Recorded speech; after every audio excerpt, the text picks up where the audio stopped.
real quick before we get started, I guess, in case you haven't heard, on Monday, September 30th, after receiving threats of violence against them, the Rules Committee for Commander has handed the reins of Commander over to Wizards of the Coast. Yeah, we recorded this podcast the Friday before the announcement, so in this episode, we talk about the Rules Committee as if they still exist, but this is kind of a huge announcement, and we didn't want to go this episode without saying anything. We'll talk maybe a little bit more about it next week episode, but we just want to kind of give our first thoughts here. And we kind of want to give this a little bit of time to kind of flesh itself out and not just go into a bunch of speculation right away. It's kind of horrifying that it had to come to this, but it had to happen. And I think it's going to overall, I do think it'll be a net positive. We are going to be talking about in an upcoming podcast next week then about all the things that have come out since the initial announcement, such as the Q&A that Aaron Forsyth and Gavin Verhey did. After watching that, I felt a lot better about it, I think. Exactly. So again, I want to give this a little bit more time because I think we'll have a lot more just time to sit with it and kind of know what our thoughts are. We'll be able to flesh things out a little bit more, but it's a little bit like your favorite punk band just got signed to a major record label. So there's some fears around what could happen when a business has control, but I mean, they know that the best way to make money is to make Magic players happy. So I don't think there's anything evil going on from Wizards' point of view or anything. Exactly. So with that being said, let's get into this episode and talk more about bans. This podcast was brought to you in part by Dragon Shield. Use code PLAYTOWIN5 at the affiliate link down below for 5% off to help support the show. Welcome to the Play to Win podcast, where we talk about winning in cEDH. I'm Cam. I'm Dylan, and this week we're talking about the bans, round 2. There were bans in Commander recently, Mana Crypt, Jewel Lotus, Dockside, and Nadu. They're gone for the format. We talked about them last week. It's been a week. We have evolved some of our opinions. We have some stuff that we forgot to say. We're going to talk about the effects of the bans in cEDH, in Commander, not just cEDH. Because there's a lot of other cards that we now think might be better or worse based on our experiences with the new format so far. Yeah, we played a couple games. I'm really excited to talk about how our games went and how we think the future will go. I also really quick want to mention, there's been a lot of hot talk on the internet about all of these bans. We got to remember this is a card game, okay? We can have civil conversations. The moment it gets past that and becomes threats on people, you're taking it way too fucking far. So take a break. If you're getting that emotionally invested into it, this is a game. We're having fun. We're having a conversation. The cards got banned. That sucks for a lot of people's investments. That sucks for a lot of people's money. I get that. Rules changed. It is what it is. That's the new format. That's what it is now. You got to get over it. Making threats on people is obviously a bitch move. Don't do that. We're going to move past that and talk about the positives of cEDH going forward because I'm super excited about the format. Me too. I've been more jazzed for cEDH than I have been in months. What do you think we're going to call the era when we got to play with Dockside Extortionists? Because I know a couple of people called it like the Clone Wars. Everyone was playing so many clones in their decks because of funny. Dockside. I feel like that's kind of fun. Yeah, like but I feel like pop culture reference. How we used to talk about like, oh, remember Flash, how terrible it was? People are going to look back fondly on Dockside and Mana Crypt. It was a super fun time, but I'm with you. I'm excited to look towards the future. Me too. I think they're going to call it the Dockside era because Definitely. we've always had Mana Crypt. Yeah, and Jewel Lotus was printed in the middle of Dockside era, I would argue. Yes, yeah. I think probably it'll be defined by Dockside Extortionist because that's the card that's going to make the format shift the most, I think. I think so too, because I think that I don't know. I do think that Jewel Lotus actually does change a couple of things because talking about things that become better in the format, I guess let's start there. The things that we missed from last week. Yeah, I do think that 3 and 4 color pip commanders get a lot better in this new format because not only are most decks going to be slowing down, but now like you don't have this reason to not be playing the deck because Jewel Lotus isn't in it. They don't lose quite as much as everyone else does. Like we're probably going to talk about it. I hate to spoil this, but your new deck Omnath, which is awesome. Omnath didn't really yes, Mana Crypt was good for other stuff in the deck, but Omnath didn't use the Mana Crypt. It doesn't really help you get Omnath, and Omnath has so many ways with fetch lands. Jewel Lotus. To easily be able to. What about Jewel Lotus? Sorry, I shouldn't have said it right in the middle. You ever see the guys who interrogate people, like the cops, and in the middle of their interrogation they go like this to see if the liars will be able to keep track of their lie? That's what I did. I haven't seen that. That's so funny. Right. If you can remember where you were, continue on. I was just saying that Omnath doesn't need Jewel Lotus. That's all.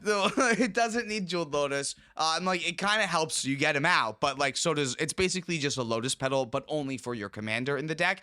And Omnath already has ways where once you have Omnath out with your your fetch land, you go find your dual land, and then all of a sudden you get 4 mana off of Omnath right away. Like, you don't really need Mana Crypt at that point. You have other ways that you can generate a ton of mana. Yeah, and it gets to play Food Chain. Exactly. That's kind of what made me want to play this deck right now. This is a deck that I just put together and I'm still tweaking around with a little bit here, but I really like this direction here because I'm always looking to have a Food Chain deck together, and I guess Atali's not technically dead because you still can go like turn 1 Tinder Wall into Treasonous Ogre, but that's like still so much harder to do now without Mana Crypt and like Jeweled Lotus in the deck. I don't really think any of these decks are completely killed. They've certainly some of them have been taking a huge hit. They can all still exist. It's just for like us as brewers, like they're just less interesting now. There's other things interesting now, right? Because other things are getting better. I kind of want to try out something else that's now getting a little bit better. And I think like the Food Chain combo gets a little bit better with Dockside gone. Dockside was one of the big combos. Food Chain was kind of just under that because Dockside took up so much space. And I feel like Food Chain might be a combo that can take up some more of the limelight now. I think so too. And the other problem is now a lot of the other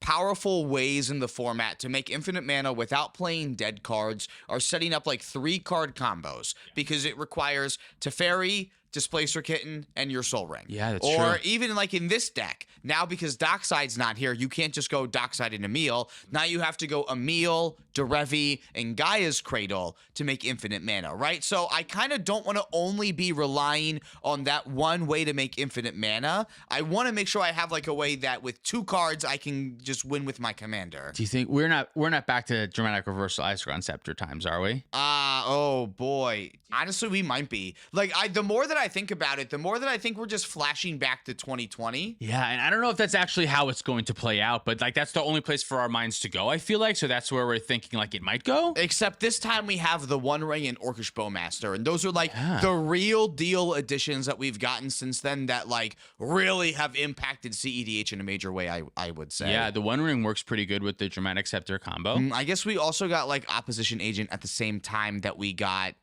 Jeweled Lotus. Yeah. So I guess there's a couple other cards that get added too since 2020. But it's we've had a ton of new cards that are added to the format. But it's like 2020 with like the DLC is basically what it's like. Omnath. What are some other new includes in Omnath that you have made that you think it's you're liking about the deck? Well, I am playing both of those win conditions, but I also get to play Intuition. When you say both of, lines. sorry, you mean... Ooh, those ones that we talked about between Food Chain and Squee, and then also Derevi, Emil, and Gaia's Cradle. Okay, so interesting. I have thought about this. One of the reasons why I have kind of put Sisay off to the side is because I don't know if I still want to play Emil with that combo if there's no Dockside to pair with it. You say, who cares? You say still yes. So I don't care because that combo wins with my commander still. I guess yours does too, but like that combo, I can still make infinite green with Cradle and then use that infinite green to blink Derevi and then untap the rest of my lands to be able to cast Omnath and blink infinitely. Omnath's draw is on an ETB, right? That's right. So I don't even have to cast him infinitely. I just have to blink him infinitely with Emil then to draw the rest of my deck. And when he comes back with Emil, does his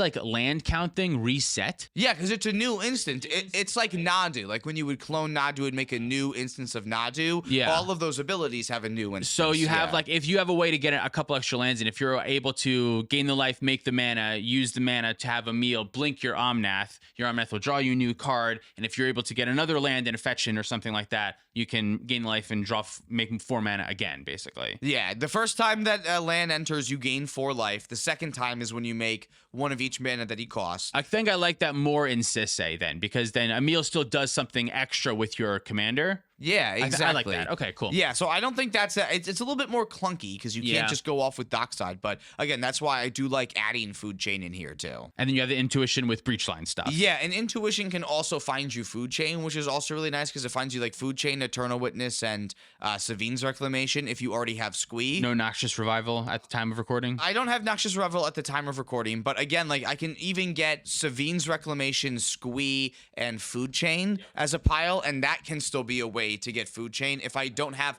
enough cards in my graveyard to go off with like a breach line. Yeah, I like that. Okay. Because sometimes intuition sits in your like opening hand and you go, well, nothing's in my graveyard, so like I'm not actually going to be able to like LED and go through like brain freeze loops. Are you afraid of Drannith Magistrate at all? That would be like the main thing I would be thinking about with this deck, is that not only does Drannith stop your 4-mana commander, but it also stops your Underworld Breach line and your food chain line. Yeah, I guess that's why I do like still having the Emil way to go, because I can just like Finale of Devastation really big too. So I guess that's not perfect, and that doesn't really give me a way to draw like every single card in my deck. What's your removal looking like? Yeah, Lightning Bolt? I do have Lightning Bolt, so I do have a way that I could also Eternal Witness Lightning Bolt and deal damage to everyone that way too. I put Mindbreak Trap in this deck because I didn't know if I wanted it when I put my other cEDH deck together before this one for the new meta. Yeah. But I think I do want Mindbreak Trap because I think that we're still going to be casting a ton of spells all at once. And even though the format slows down, that doesn't mean that ad nauseum is not a thing anymore. Right. Yeah. And although it's kind of interesting because I've seen a lot of that online, like the format slows down. And I don't know exactly if that's going to be the effect of what happens. I think what's going to happen is a lot of decks will slow down. A lot of commander decks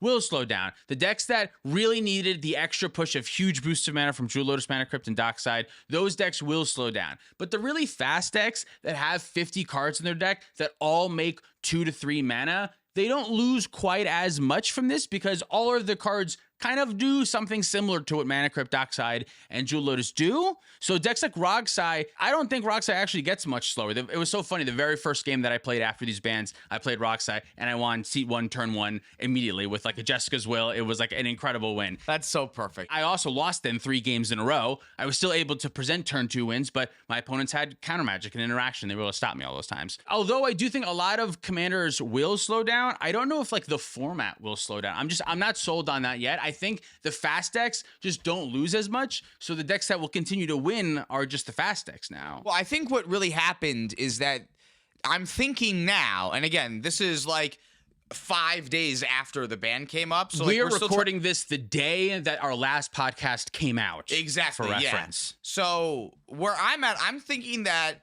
we're kind of pulling a Moses with the format, and it's really accentuating what it was before, where you would get down your Rhystic Study on turn 2, and you could lose the game if you didn't have free counter magic to a fast deck, right? Yeah. That's still going to happen. But now, like, you can still get down your Rhystic Study on turn 2 or on turn 1 and lose the game, like, immediately after. But, like, it's either you're doing it, like, still on turn 1 like that or on turn 2, or, like, you're losing the game way past like turn 5 or turn 6, as opposed to like more games ending on turn 3 and turn 4. So you think this is going to stop some of the mid-range decks most of all? If anything, I think it's going to push us later into the game. Okay. So that, yeah, it's the mid-range decks are going to have a harder time finding windows in the middle of a game. I mean, it sure does seem like the best way to beat a Rogsai is a Deafening Silence. Like, that's an enchantment that restricts the amount of non-creatures I can cast. Now, especially without Thoracle, that feels extra hard. Because there was a world before where I could be like,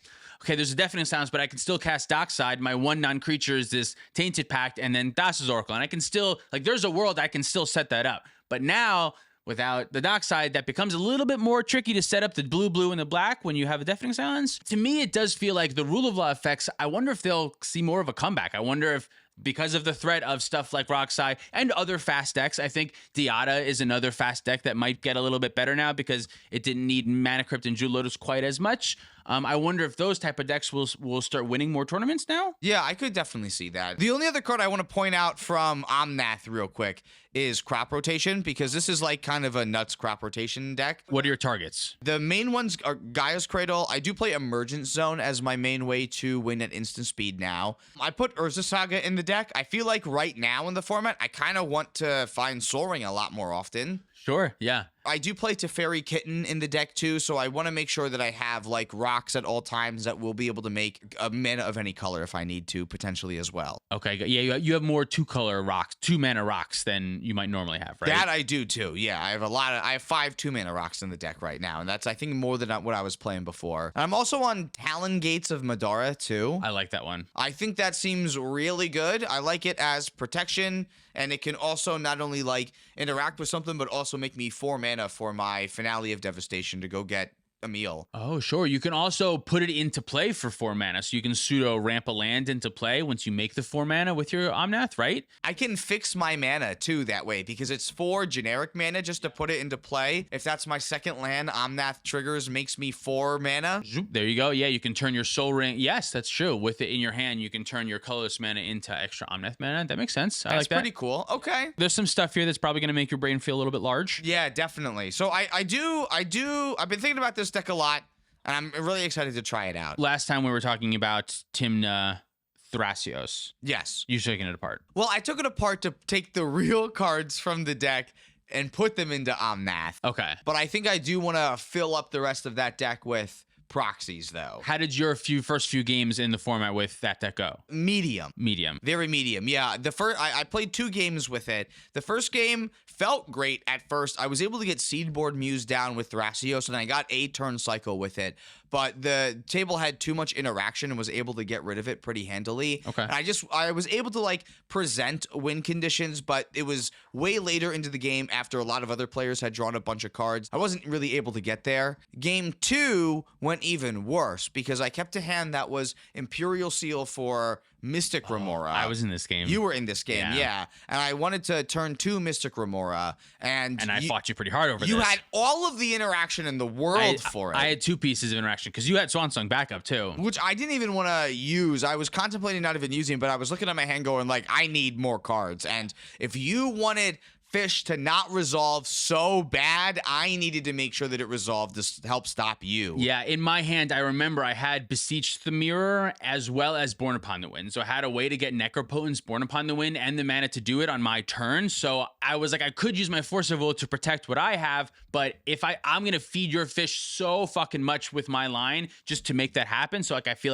like I just like had to counter the fish there. And my line, you had end up having, I think, Force of Negation for my shit. But then it still didn't resolve, though. Something else happened mine to didn't. it. I was able to counter your things. Your fish didn't end up resolving because I had a fish at the time, and I wanted to make sure that my fish was the one that stayed. But then by the time it got to my turn, you had Force of Negation for me, which you couldn't use to protect your own thing. Yeah, because I couldn't use it to protect it, but I was still able to stop you. I see, yeah. And I hilariously had Mindbreak Trap in my hand, so later when someone else tried to win, I had Mindbreak Trap. So yeah, like both had counter spells that couldn't actually protect our own wins. So I was thinking like maybe, I don't know, maybe I don't want to be playing Mindbreak Trap. Maybe that you don't right. need I don't know. Mindbreak. I guess Mindbreak Trap is really good when a lot of other people have like tried to stop you and you go, haha, here's my silence. I think that was a small situation that's not going to come up much. It just happened to be that game. But yeah, I felt like I needed to fight hard over your Mystic Remora. But no, Thrasios Tymna definitely feels good. Like there were a lot of cards I was really excited to sleeve up for that deck, like Culling Ritual. Yeah. Really excited to play that card.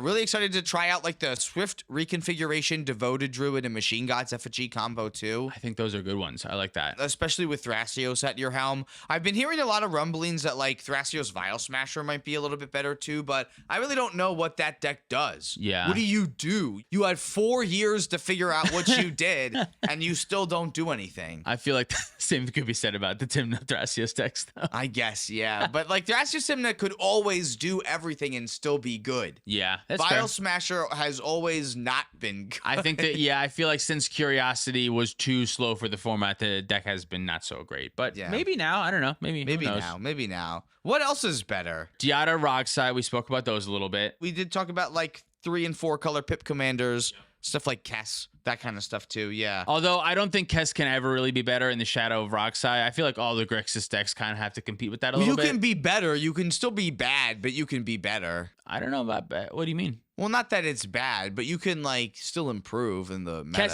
Kess certainly does improve. But it's not going to be the best Grixis deck. I don't think it's going to show up in tournaments. I don't think it's going to be the best thing that you can do in Grixis. No, but it's something you could do. Yeah. Sticker Goblin. Sticker Goblin. Does Sticker Goblin get a little better? Sticker Goblin might get a little bit better. Like it works with some of the things that previously worked with Dockside. Like it does work with Emil. It could. Maybe. I think there's a world where it doesn't because of the random situation. But I think most of your stickers have one that's at least 4. Hopefully, I think it's always making you true. either 4 to 6 mana. I don't know. Sometimes it makes. I think sometimes it can make 3. I don't know stickers well enough to dispute that. but I think you can set your sticker piles up so that it can only net you mana. If that's the situation and you can have it so it makes a minimum of 4, then I think it's playable with Emil. I would think so too. And it also works with Cloudstone Curio as well, which is also another way that dockside decks that didn't have a lot of colors in them could also go off. Yeah, the only bad thing about it is you have to play stickers, which sucks. Which also might not be in the format for a long time. Did they say something about stickers in the recent update? I was so caught up with the 4 other cards. I didn't even look to see. They said something about silver border stuff. I thought they said like, no, we're not allowed. We're not gonna change anything about that. Should we check? Well then, yeah, here, let's check. We have the power. No, they didn't say anything about it. Okay, yeah. Sticker Goblin though, it gets better. Yeah, I think Sticker Goblin, or at least has a reason to see more play. Crystal Vein, maybe too? Maybe Crystal Vein. I put Crystal Vein in my Rockside list. I also put Dramatic Reversal in my Rockside list, which I think that was wrong when I saw it played at the few games that I did. I didn't really like Dramatic Reversal. There's just too many rituals. I think I want, honestly, like Reign of Filth. Ooh, I yeah, think I that might helps put Reign of fuel Filth. your Underworld Breach. The problem with Dramatic Reversal, even like going back to ISO Rev, is that Mana Crypt was like a huge reason to do that, and now that you don't have that, like that's just one less huge boost that you have. Yeah, exactly. But I think Crystal Vein, just the extra boost of mana, I think certain decks will be able to use that. I'm still playing Kona. I'm still playing that card in Kona. I think I'm going to keep it in Rockside for now. So far, I haven't really been able to use it yet, but I think it'll come up. I think because you're looking to play more lands in this absence of extra fast mana, I think that means that stuff like Crystal Vein is going to want to see a little bit more play. It does help give you that extra push in like the same way that cEDH Traders does, but a little bit not as good. Yeah, exactly. And it also, like, the feeding the Underworld Breach thing is, like, it's not going to come up a ton, but sometimes it will. The fact that it's just, like, an extra card in your Breach to help you get through the lines a little bit quicker will be helpful sometimes. But I can see why we want to go back to Reign of Filth, because, like, Reign of Filth is, like, a 2020 card. Yes, yeah, and it just being like basically a Rite of Flame, a 1 black to sack 2 lands to make black and put 2 cards in your graveyard. That's fine. If you're winning the game, it doesn't matter. Just an extra Rite of Flame is just really good. And it's a really important color that it's making. It's nice that it's a ritual that actually gets better and better the longer the game goes. There are games where Rockside will have to stick an early Rhystic Study and just win later on instead. And in games like that, where you're drawing a bunch of cards, hitting all your land drops, Reign of Filth suddenly gets really good once you get to turn 5, and it makes 5 mana. That's insane. Yeah. So that's going to come up too. So I've been really looking at Reign of Filth a lot. Yeah, I think that card's going to go up in stocks. It sounds metal as fuck. The name is the coolest name Reign ever. of Filth? Yeah. Oh my god. That's so fucking cool. So awesome. Mana Vault? Mana Vault. Gets better. Mana Vault is interesting because it's not really like a Mana Crypt replacement. No, it's a ritual. It's a ritual, right? So I think that we're relying on rituals more, so I think that's why it's a little bit better, but I don't want to mistake it as a Mana Crypt replacement. But I still think just as a replacement for more mana, I think it's just going to see more play. Anything that makes mana, I think is going to see a little bit more play now. I think so too. Speaking of mana, Blood Moon and Magus of the Moon. Yeah, we talked so long about how those cards were kind of unplayable because Dockside just kind of solved the issue right away. I don't know. Now they get a little bit better. If you're leaning into the Rule of Law stuff, maybe you lean into Blood Moon too? Especially because I think a lot of decks are moving off of red. Yeah. Which is also funny because there were only 4 good red cards to begin with, and now there's 3. There's like 3. That's not a dramatic enough of a reason for me to think that. It's minus 25%. I guess, that's a yeah. big chunk.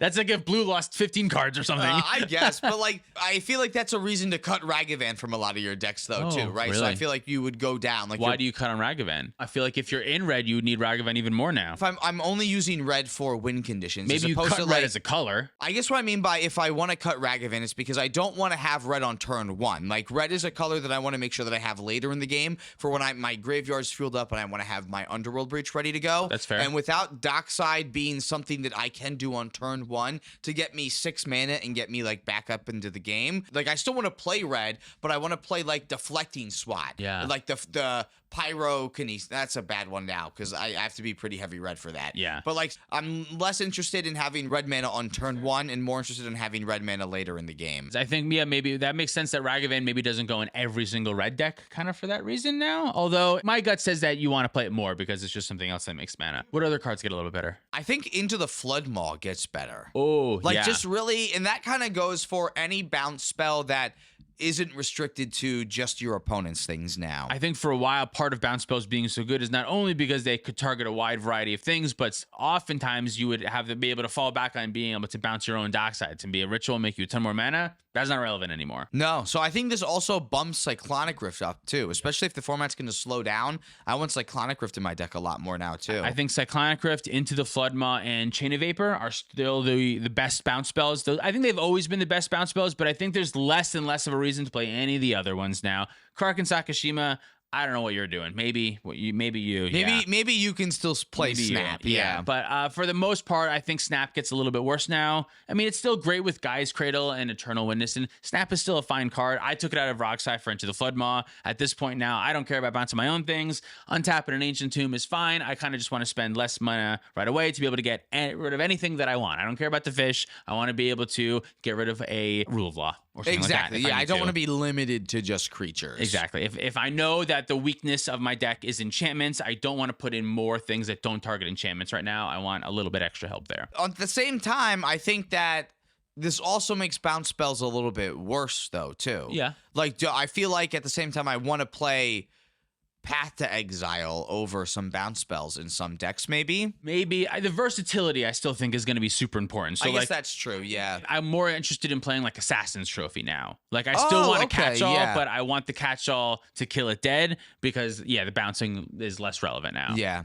I feel that. Okay. Also, other win conditions that go with Dockside, like Mayhem Devil, get a little bit worse. Yeah, Mayhem Devil gets worse because before I feel like you could just lean on the fact that Mayhem Devil also would do a lot of stuff if it wasn't being used as your win con. Now it was not going to do nearly as much. It still catches fetch lands and other things make treasure, Smothering Tithe and Ragavan and stuff like that. But I think Mayhem Devil gets a little bit worse for sure. I've been, I don't know, less and less interested in Blood Pod recently. Really? I could go the full-blown stacks method again. As I get older, I don't want to do that. I don't like that play style as much anymore. I just like much more enjoy. I want to go fast. I want to win quickly. That's been kind of my play style in other formats for a long time. So I'm just right now, at least, I kind of want to do. I want to have more action. So Roxai has kind of been filling that gap for me recently. Maybe we should just look for more fast decks then. I think more fast decks. Yeah, that's that's where I'm at right now. It's like although everyone else thinks the format's slowing down, that's great. I want to go fast. I want to take advantage of that. Yeah, right? I want to see what decks can win on turn 1 or turn 2. Maybe Kurik. Maybe Crick is another. Crick might still be really good, yeah. It's a deck that can win very early on turn 1 or 2 sometimes. Still really easy to get out on turn 1 or turn 2 because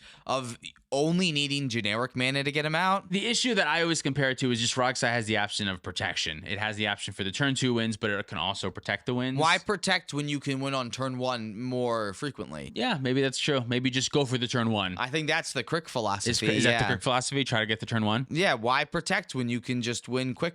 Crick has without Jewel Lotus and Mana Crypt. That stinks. Just win the die roll. Yeah.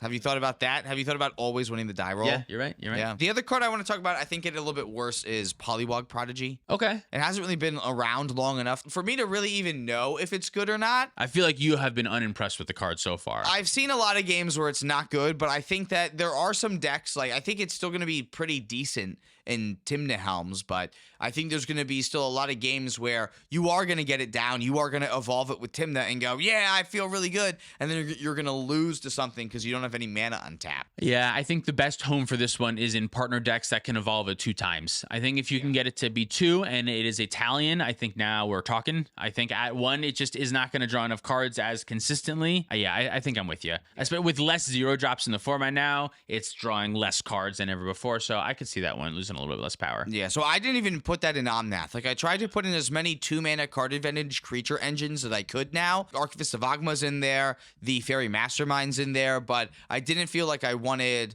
this thing because between all players at your table, there's a total of 6 mana rocks now that they're no longer playing that used to make Polywog Prodigy a hell of a lot better. So if you're not going to be able to evolve it and have 1 mana value be something you can consider for that card, I don't think that its value is worth much. Interesting. You don't care about Orcish Bowmaster anymore. I see there's a Fairy Mastermind. I'm done worrying about Orcish Bowmaster. I feel like, fuck it. Yeah, if that's the only creature now that I have to worry about, then all my removals go into it, and that's just what I'm going to hone in on removing if I need to. The Drannith Magic too, but yeah, you have Lightning Bolts in your deck. You have removals, just like try to find the removal spells for them. There's certain adjustments that you can make, but you still have to, I think, just play powerful cards and just hope they don't have it. In this build, like, because I really want to lean into, like, Eldritch Evolution and Neoform, I need to make sure that I'm also playing, like, Birds of Paradise and Noble Hierarch instead of just 1 Mana Dork and Delighted Halfling. So, like, I need to make sure that I have a couple of other options. So if I'm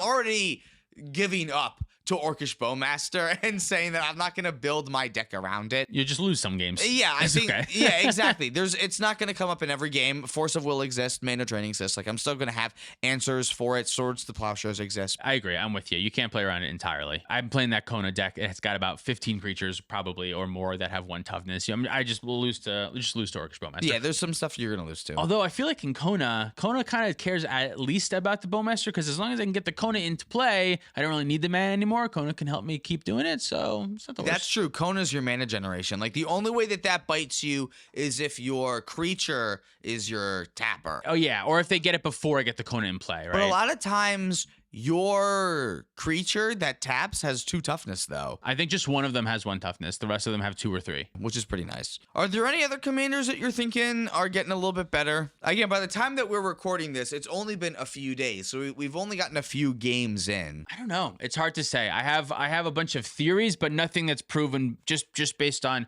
anything that's not red, I think just gets a little bit better because it lost a little less. That's my final main thoughts on what gets better specifically. Now that you've had a little bit of time to sit with this, Yeah. how do you feel about these bans in general?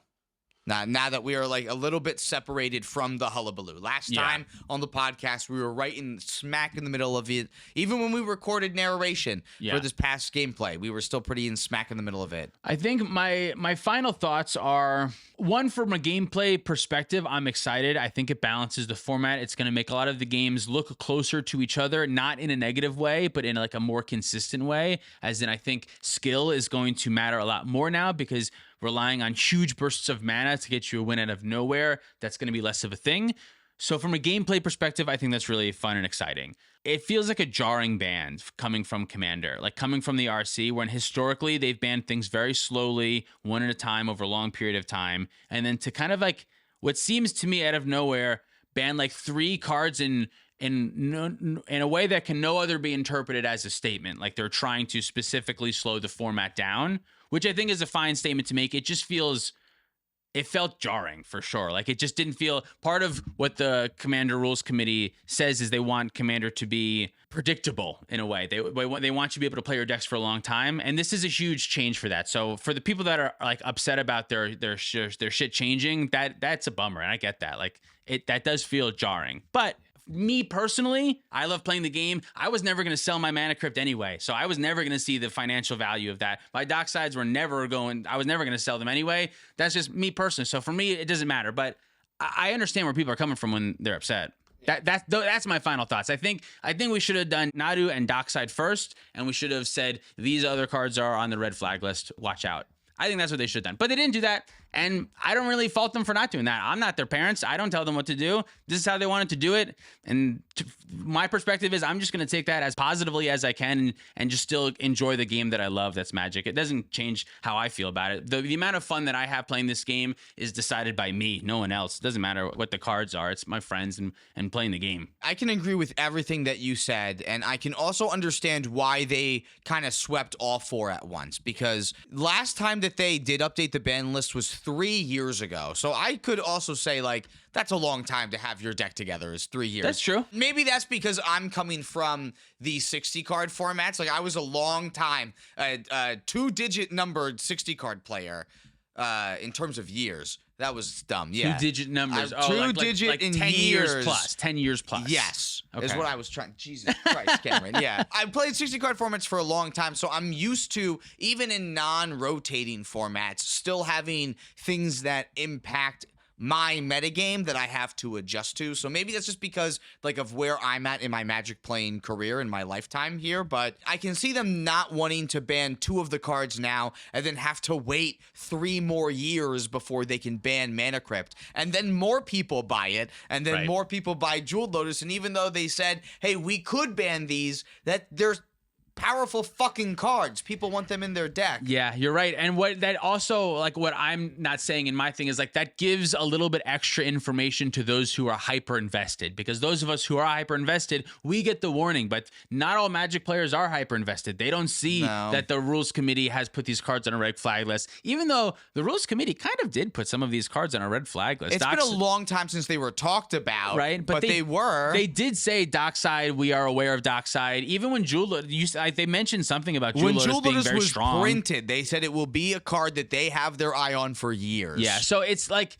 who am I to say that the way they should have done it is one way or another? I don't know their insight or their prerogative or what they're trying to do. I just hate seeing Magic players upset and getting all of your stuff banned. I don't know. That's upsetting. The reality is, though, you should really only be getting upset about the things that you have control over. Yes. And it sucks, but there's 5 people that are in charge of this format, and you may or may not agree with what they think, but it's like any other game, like in video games where the developers change stuff within the games and you kind of have to deal with it. Your favorite fighting game character might not be as good after the new patch comes out and your infinite combo doesn't work. Every single form of a changeable game like this has updates that come out to try to make it better, and that's all that this is. We're just trying to make it a little bit better. And just because you personally might not have seen a Mana Crypt or a Dockside in a casual game doesn't mean that a whole section of other people aren't experiencing that on a regular basis. Yeah, I think overall we kind of agree on final points, but you think this is going to improve the gameplay of Commander and cEDH? Significantly, yeah. Now, dude, did I want these bans? No. Yeah. What I would still love to be playing with Mana Crypt and Dockside Extortionist, of fucking course. But I do think that the direction this is going in is healthy for Commander in general, and cEDH just being an extension of EDH. I think this is just a great shakeup for the meta, and it's gotten me really excited about a Commander that I never had excitement about before. Yeah, that's another thing. We should talk about our opinions on cEDH splitting from EDH. We should talk about that real every quick, time yeah. something like this happens, there is a lot of chatter on the internet about what if cEDH just had a separate ban list, had a separate issue. There's always another what if cEDH and EDH were separate? This is just my personal opinion on this. I don't think that would work, and here's why.